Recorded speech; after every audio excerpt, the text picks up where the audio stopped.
नमस्कार दोस्तों, मैं आपका अपना विकास चौहान। स्वागत है आप सभी का विकास चौहान ट्रू क्राइम स्टोरीज में। मौसम में बदलाव है, अपना ख्याल रखना। पतझड़ का मौसम आ चुका है, हवाएं ठंडी चलने लगी हैं, ज़्यादा तेज। छोटे बच्चों का और बड़े बुजुर्गों का खासकर ध्यान रखें। चलो कहानी की तरफ चलते हैं। मैं आपको आज एक कहानी सुनाऊंगा जो कि बड़ी ही अजीब है। अजीब इस करके है कि जो सजा पाने वाला जो शख्स है वो इतना बुजुर्ग है कि जब वो कटघरे में गया तो उसको उठाने के लिए एक शख्स इस तरफ था और एक शख्स इस तरफ था। बात है 1981 की, जुलाई का महीना था। ये कहानी फिरोजाबाद की है फिलहाल की, और पहले मैनपुरी की, क्योंकि मैनपुरी डिस्ट्रिक्ट बाद में तब्दील हुआ फिरोजाबाद में। जो मैनपुरी में एक गांव है साडूपुर की ये कहानी है। वहाँ पर एक नथीलाल जी एक डिपो होल्डर थे जो कि उच्च कोटि से बिलोंग करते थे। उनके पास डिपो था तो वो राशन तेल, उस टाइम तो मिट्टी का तेल मिलता था, मिट्टी का तेल, गेहूँ, चीनी बांटा करते थे। पर गांव वालों की ये शिकायतें थी कि ये जो निचले तबके के जन हैं उनके साथ ही भेदभाव करते हैं। ऐसी शिकायतें बहुत थी उनके खिलाफ कि जब उनके कोई जाति का आता है, उच्च जाति का, तो ये ठीक तरह से देते हैं, सामान तोलते हैं। पर जो कोई निचली जाति का आता है तो उसको सामान देने में ये भेदभाव करते हैं। कभी कभी जाति भेदभाव भी करते थे, कभी कभी सामान भी कम देते थे, कभी कभी सामान देने से इनकार भी कर देते थे। इनके खिलाफ बहुत सी शिकायतें करी गई। गांव वाले इनसे बहुत ही परेशान आ गए थे। तो गांव वालों ने एक दिन क्या हुआ कि सोचा कि भाई इनकी जो शिकायत करनी चाहिए, उस शिकायत उन्होंने करी और तहसील में इनके शिकायत के खिलाफ एक शिकायतनामा दे दिया। तो तहसील में जब इनकी शिकायतनामा दिया तो तहसील ने कहा कि चलो ठीक है, इस बार जो दुकानें हैं वो आप लोगों के नाम दे दी जाती हैं। ये बात कहीं नत्थी लाल को पता लगी। तो नत्थी लाल की जो जातीय वर्ग के वो थे सहपाठी, उन्होंने कभी अगर निचले वर्ग की जातियों के पास अगर ये डिपो की होल्डर की दुकान पहुंच गई तो इसमें तो नुकसान हमारा ही है, इसका तो कोई ना कोई समाधान होना चाहिए। नत्थी लाल ने भी एक तहसील में वो दे दी अर्जी कि ये जो भी शिकायत है मेरे खिलाफ वो सारी झूठी हैं। पर नत्थी लाल तो आग बबूला हो गया था, अपनी हरकतों से कहाँ बाज आने वाला था।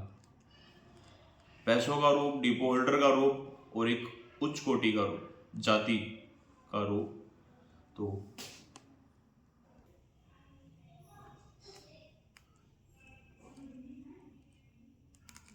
तो एक 30 दिसंबर 1981 को एक साडूपुर गांव में दलित समाज की एक मीटिंग होती है।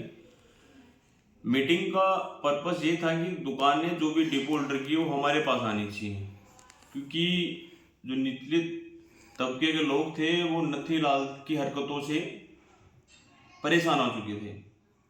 और इधर नत्थी लाल ने ये मीटिंग बनाई थी, उसके साथ जो भी दबंग लोग थे 10 से 15 लोग, कि भाई आज या तो मार दो या फिर अपना हक अपने पास रखो। इधर मीटिंग चल रही है, इधर नत्थी लाल अपने कुछ साथियों के साथ गांव में करो या मरो करने के लिए चल दिया। सभी के कांधे पे राइफल और गांव में चल दिया। नत्थी लाल इस बात से वंचित नहीं था कि दलितों की आज मीटिंग हो रही है। अगर शायद इस बात से वंचित होता कि भी मीटिंग कहाँ हो रही है तो उस दिन घटना को अंजाम बहुत गंदा होता, दिल दहला देने वाला है। तो ये भी संगीन जुर्म जो हुआ, पर गलत हुआ। जो भी हुआ क्या कि नत्थी लाल चल दिए, घर में गए। उन्होंने पूछा, नत्थी लाल ने पूछा कि भाई उस गांव जो दलित दलित समाज में ना एक जुग्गू था, जो कि कोई भी काम होता था ना समाज का तो बढ़ चढ़ कर भाग लेता था।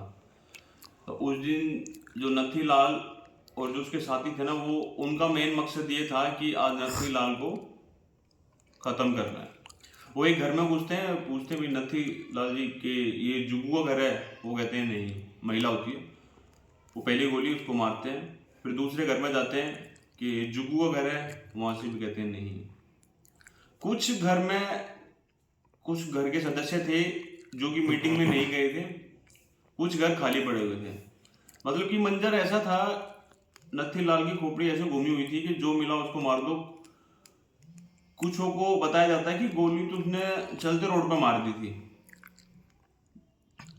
लगभग 20 फायर किए गए थे और उन बताया जाता है कि उनके पास कम से कम 100 आदमियों को मारने का टारगेट था और पहला टारगेट उनका जुग्गू था।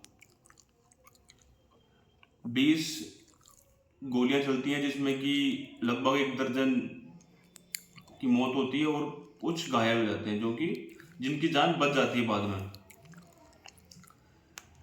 मीटिंग खत्म होने के बाद अपने घर पे आते हैं दलित समाज के लोग, तो देखते हैं इस मंजर को देखकर घबरा जाते हैं। वो गांव के प्रधान के पास जाते हैं, गांव के प्रधान चंदीराम के पास।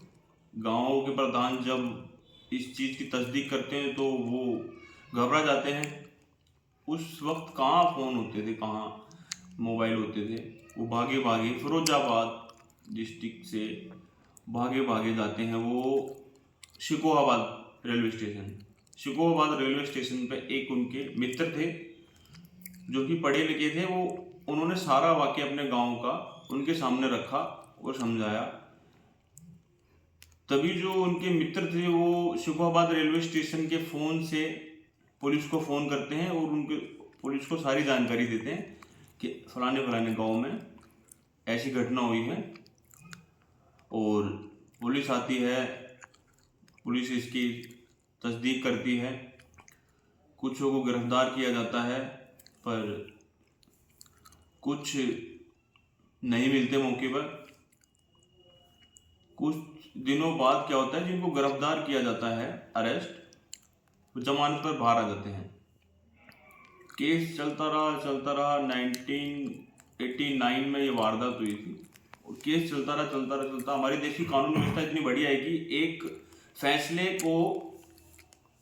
पर आने में कितना टाइम लगता है, 1 साल 2 साल 10 साल। इस फैसले को आने में लगभग 43 ईयर्स लगे थे, 43 साल, जिसमें कि डिस्ट्रिक्ट भी बदल गया, कोर्ट भी बदल गया, जज भी बदले, कई वकील भी बदले। केस मैनपुरी का था जो कि ट्रांसफर होके बाद में 8 साल बाद फिरोजाबाद आ गया। तो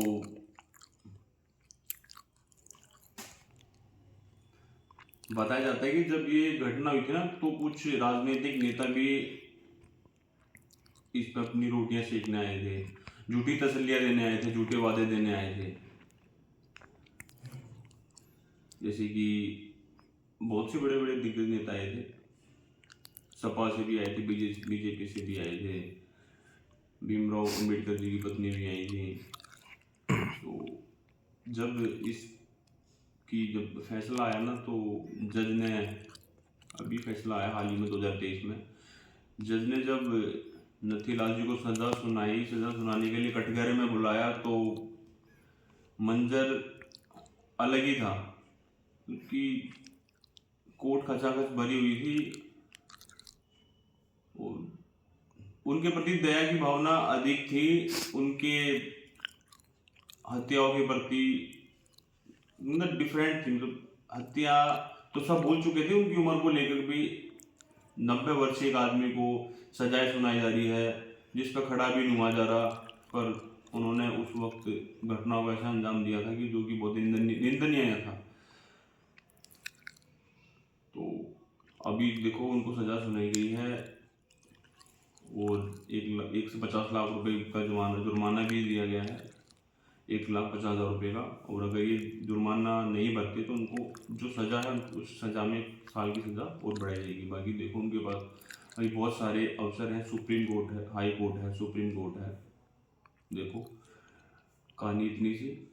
बाकी कहानी अच्छी लगे तो लाइक करना, कमेंट्स करना, सब्सक्राइब करना, अपनों का ख्याल रखना।